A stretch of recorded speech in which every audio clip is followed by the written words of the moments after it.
जटाट विकलज्जल प्रवाह पावित स्थले गलेव लंब्य लंबिताम भुजंग तुंग मालिकाम।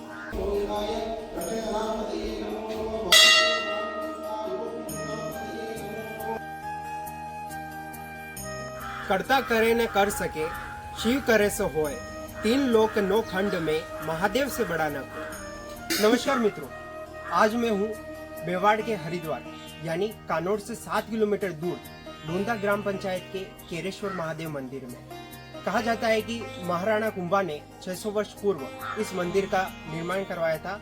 समयांतराल के बाद में महाराणा फतेह सिंह जी ने इसका जीर्णोद्धार भी करवाया था।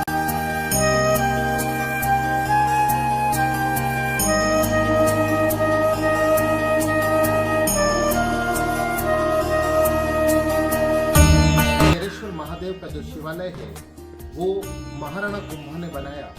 महाराणा कुंभा को एक बार स्वप्न आया था कि उनके जो कुष्ठ रोग है वो तभी सही होगा जब वो यहाँ जो गोमती नदी बहती है उसमें वो स्नान करेंगे और यहाँ शिवालय का निर्माण करेंगे। तो एक बार मालवा क्षेत्र में युद्ध में जा रहे थे, तब यहाँ सेना का जो विश्राम हुआ था उस समय गोमती नदी में उन्होंने स्नान किया। स्नान के बाद उनका चर्म रोग दूर हुआ और उन्होंने यहाँ शिवालय का निर्माण कराया। तब से यह मंदिर यहाँ पंचायतन शैली में स्थित है और पंचायतन शैली में बना हुआ।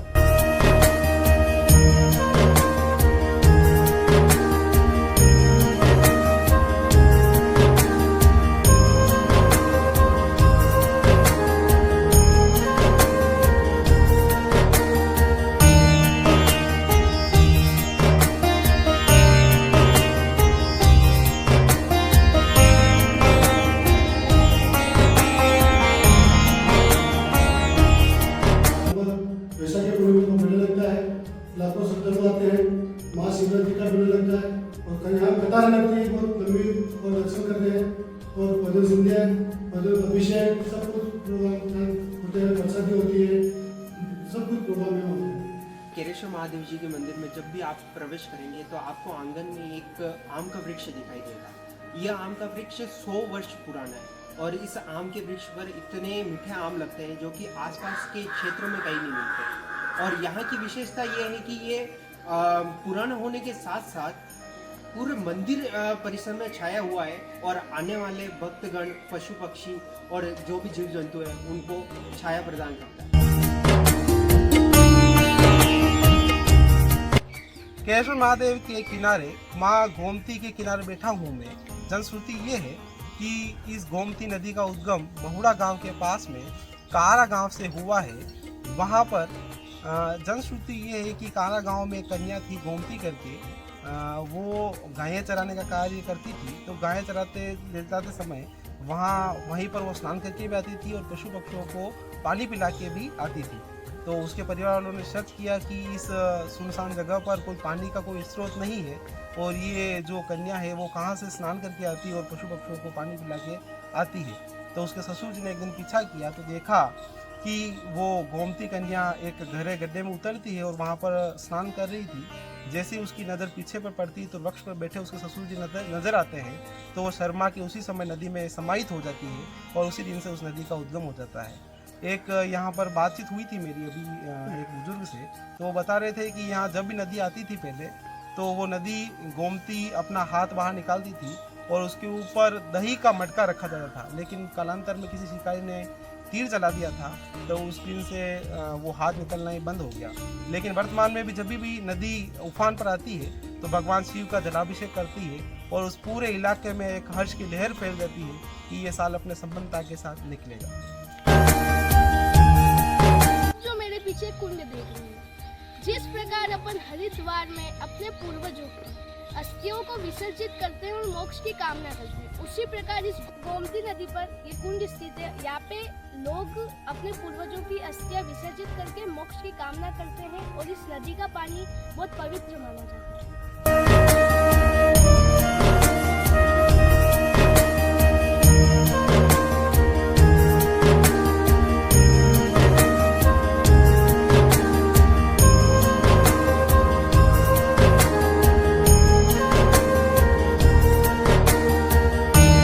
गोमती नदी के किनारे ये जो वृक्ष दिख रहे हैं ये अर्जुन के वृक्ष हैं। अर्जुन का जो लैटिन नाम है टर्मेनिया अर्जुना।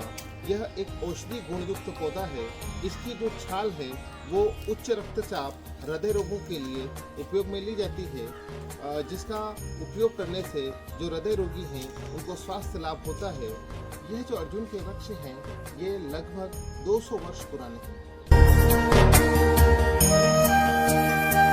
ये जो मेरे पीछे आप कुंड देख रहे हो, यहाँ पर पहले वर्ष भर पानी रहता था, लेकिन आचार विचार और स्वच्छता नहीं रख पाने के कारण आज की कंडीशन में यहाँ पर बिल्कुल भी पानी नहीं है और कुंड बिल्कुल पूरी तरह से खाली है।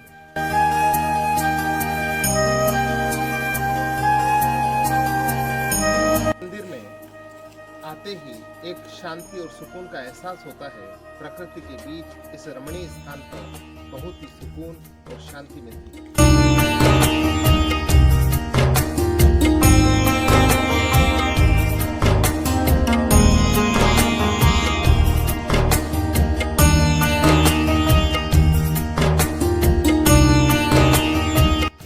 ये थी हमारी केरेश्वर महादेव जी के ऊपर एक छोटी सी डॉक्यूमेंट्री, जिसमें हमने बताने का प्रयास किया है यहाँ के इतिहास के बारे में और यहाँ की मान्यताओं के बारे में। और आगे हम इसी प्रकार से अन्य और स्थानों की जानकारी आपके समक्ष लाते रहेंगे। आपको हमारी ये डॉक्यूमेंट्री कैसी लगी नीचे कमेंट सेक्शन में ज़रूर बताना, और साथ ही साथ हमें और आगे इसमें क्या इम्प्रूवमेंट करना है वो भी आप लिख के ज़रूर बताएंगे।